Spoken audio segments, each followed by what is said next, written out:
પવિત્ર શ્રાવણ માસમાં તહેવારોની હારમાળા સર્જાય છે ત્યારે શ્રાવણ વદ સાતમના દિવસે અંકલેશ્વર શહેરમાં શીતળા સાતમની ભારે શ્રદ્ધા અને ભક્તિભાવપૂર્વક ઉજવણી કરવામાં આવી હતી।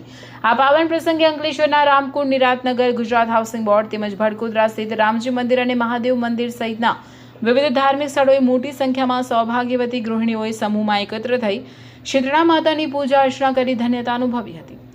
લોક માન્યતાઓ અનુસાર જન્માષ્ટમીના મુખ્ય તહેવાર પહેલા આવતી શીતળા સાતમનું ગુજરાતમાં વિશેષ મહત્વ છે। આ દિવસે વ્રત રાખતી મહિલાઓ વહેલી સવારે ઉઠીને ઠંડા પાણીથી સ્નાન કરી સ્વચ્છ વસ્ત્રો ધારણ કરીને ઘીનો દીવો પ્રગટાવે છે।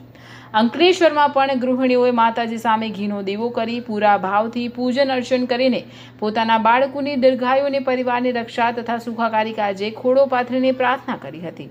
શીતળા સાતમના દિવસે ઘરનો ચૂલો કે સગડી સળગાવવામાં આવતી નથી। અંકલેશ્વરની મહિલાઓએ આ પરંપરા જાળવી રાખીને એક દિવસ અગાઉ બનાવેલું ભોજન જ આખો દિવસ ગ્રહણ કર્યું હતું। સ્ત્રીઓએ શીતળા માતાની વાર્તાનું શ્રવણ તથા વાંચન કરીને પર્વની શ્રદ્ધાપૂર્વક ઉજવણી કરી હતી। અંકલેશ્વરના તમામ નાના મોટા મંદિરોના પટાંગણમાં દિવસભર ભક્તો અને દર્શનાર્થીઓનો ભારે જમાવડો જોવા મળ્યો હતો। જય શીતલા માતા। શીતલે ત્વમ જગત માતા, શીતલે ત્વમ જગત પિતા, શીતલે ત્વમ જગતદાત્રી શીતલા દેવીએ નમો નમઃ। આજ રોજ રામકુંડ તીર્થની ઉપર ઘણા વર્ષો થઈ ગયા। ઘણા વર્ષોથી આજે રામકુંડના તીર્થની ઉપર એક શ્રાવણ માસ સુદ સાતમના દિવસે માં શીતલા માતાનું અહીંયા પૂજન થાય છે। તો શીતલા માતાનું પૂજન એટલા માટે કરવામાં આવે છે કે શીતલા માતા આપણે આપણા જીવનમાં સુખી રાખે, બાલ બચ્ચાને સુખ અને સંપત્તિ આપે।